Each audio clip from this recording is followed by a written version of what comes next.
Pwede din palang ulamin ang fresh buko. Na-curious ang mister ko kung ano nga bang lasa ng ulam nito kung gagamitan ng fresh buko juice. Bale, hiniwalay lang namin yung pinakasabaw nitong buko at ang kanyang laman. Sa kaserola naman ay nagisa tayo ng luya, sibuyas at bawang.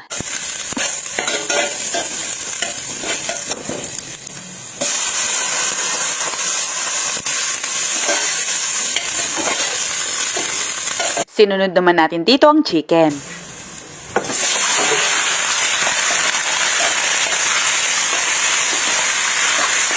Isangkutsan lang natin itong mabuti at lagyan na rin natin ng konting patis para magkalasa na. Tapos, lagyan natin ito ng sabaw ng buko.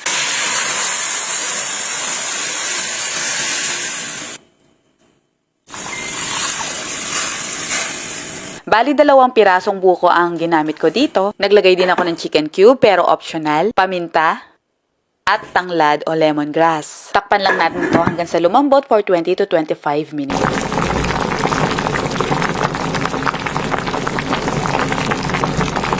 Naglagay tayo dito ng sayote. Pwede rin naman ng papaya, yung iba gumagamit ng patatas at bell pepper. At dahil kumonti na ang aking sabaw, ay ibinuhos ko na dito ang natitira pang sabaw ng buko. Palalambutin natin saglit itong sayote at saka na natin ilalagay itong laman ng buko. Dito sa Metro Manila, 40 pesos ang isang pirasong buko. Kayo po ba mga ka-MU, magkano dyan sa area ninyo ang buko? Comment mo naman yan.